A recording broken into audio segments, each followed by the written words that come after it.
Friends, நான் தான் தீக்ஷா. நம்ம பூஜாரியை பார்க்கலாம் வாங்க. இங்க பாருங்க, திறந்த உடனே அழகா தெரியுற பூஜாரியை தான் நாங்கள் ஃபர்ஸ்ட் பார்ப்போம். அது வரைக்கும் கண்ணு மூடிக்கின்னு தான் நாங்கள் இங்க வரைக்கும் வருவோம். அது எப்படின்னு தெரியாது. இது வந்து எங்க குலசாமி. அப்புறமா இது வந்து எங்களோட விளக்கு. இங்க சாய்பாபா, இங்க வந்து மாடு கிருஷ்ணா, இங்க யானை இருக்கு. இது வந்து எங்க அம்மாக்கு நான் பார்த்து பார்த்து வாங்கினேன். என் சேவிங்ஸ்ல நான் வாங்கினது அழகா இருக்குதான்னு பார்த்து கமெண்ட்ல சொல்லுங்க. அப்புறமா இந்த லக்ஷ்மி வந்து போன பர்த்டே எங்க அம்மாக்கு வாங்கினது.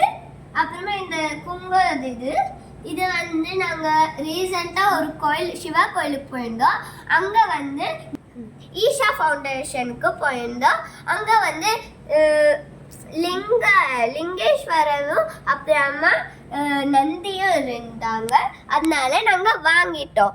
அப்புறமா இது வந்து குபேரன். அப்புறமா லாஸ்டா இன்னொரு யானை. அவ்வளோதான். Thank you friends. நீங்க இந்த வீடியோவை பார்த்துட்டு சப்ஸ்கிரைப் பண்ணிருங்க, ஷேர் பண்ணிருங்க, லைக் பண்ணிருங்க. அப்புறமா இன்னொன்று சொல்லணும், கமெண்ட் பண்ணிருங்க. கமெண்ட்ஸ்ல எந்த டவுட் வேணாலும் கேளுங்க, நாங்க இருக்கிறோம்.